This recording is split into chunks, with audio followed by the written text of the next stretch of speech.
Everybody's good? Yes. Okay, well, if you're not good, this is the time to get all the negative energy out. Okay, we're going to have a good time. We're going to have a great discussion. All right, my name is Derek Smith. The long version of my name is Derek E.D. Smith, Jr.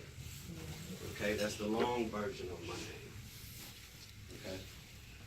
Now, what I'm here for is to talk about Tatum's, Oklahoma. Anybody ever heard of Tatum's? You have? Anybody else? No? Okay. Well, I'm from Tatum's, Oklahoma. It's a small, historically all-black town. Okay? It's one of 13 that still exist in Oklahoma. Did you guys have any discussions or any projects for Black History Month? Yes. Okay, so that's probably part of the reason that I'm here. All right? We're going to talk about a few things in addition to just talking about Tatum's. I don't want to talk just about the town specifically. I want to talk about you guys, okay? And I want to talk about the importance of learning and knowing exactly who you are and where you come from as soon as you can. Meaning whatever you don't already know about yourself, you need to be trying to research that stuff and figure it out, okay? Let me grab something back here real quick.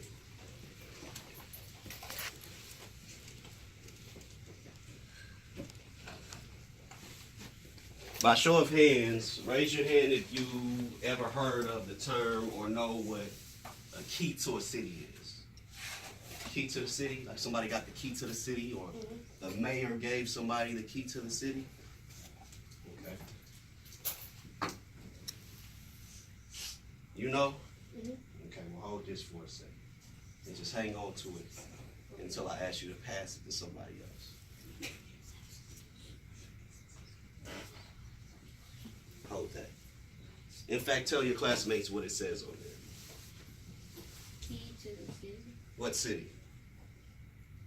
Key to the city of Lawton, Oklahoma. Okay, perfect. Just hang on to that.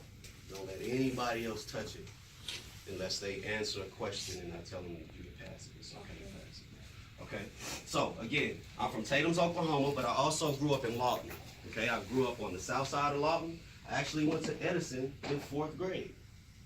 Only for 1 year, I think, but I did go to Edison in 4th grade, okay? I am a substitute teacher, so I go from school to school, which is good. And it's good because I get to expose myself to a lot more students than just staying at one school, because the information that I'm trying to pass on to you is very important, okay? Now, by show of hands, raise your hand if you're from Oklahoma. Okay, perfect. Now, who can tell me what Oklahoma means or stands for? You? Peace and unity. That's great. We have some things on our state flag that represent that or symbolize that. Anybody know what the actual word Oklahoma means or where it comes from? No one? Anybody want to take a guess? Right there. The Indian language is definitely, it comes from the Indian language. Anybody else want to guess before I give you the answer? What you got? Huh? Never mind. Okay, he got shot for a moment. But he's all right. Oklahoma means land of the red man. Land of the red man. That's what Oklahoma means. Okay? Nobody knew that?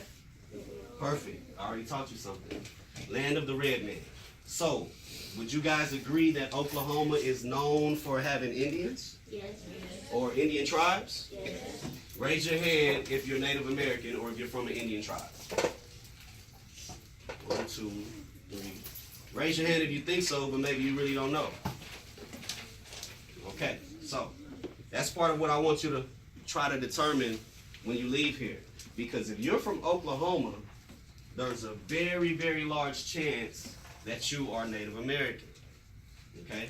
That's just part of our identity, plain and simple. Does anybody know how the Native Americans got to Oklahoma? Or why? Right there. Because the government was moving west and they forced the Indians onto the Trail of Tears.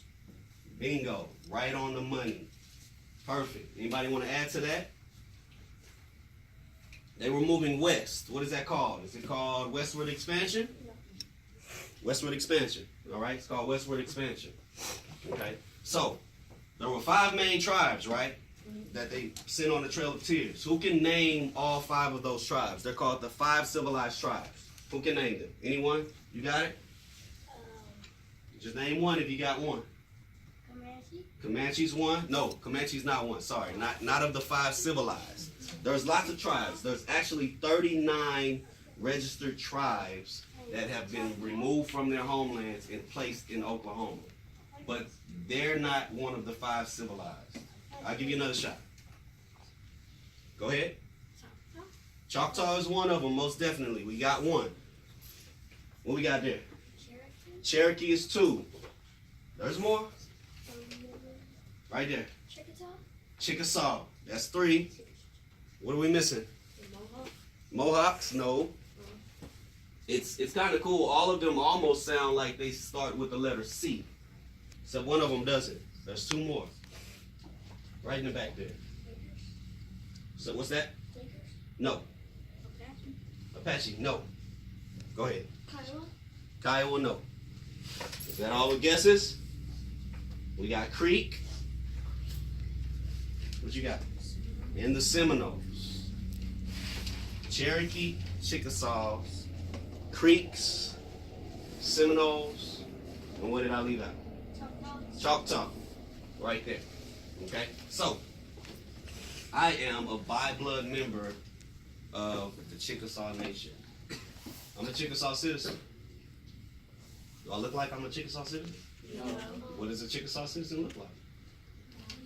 So, the common idea or mindset that we probably have when we hear of Native Americans or Indians is that they just look like indigenous people or native people. But the truth is, they were largely mixed blood groups of people before they went on the Trail of Tears and were removed from their homeland. So meaning these tribes look like you guys. They didn't look like just what we call Indian or Native American. The truth is they look exactly like all of you guys. All right? Whether it was the Cherokees, the Chickasaws, the Choctaws, Creeks, or the Seminoles, they look just like you guys. All right? One thing I can say for sure about this group of students in here, it's very diverse. It's very diverse, and that's perfect. Okay? You guys all look different.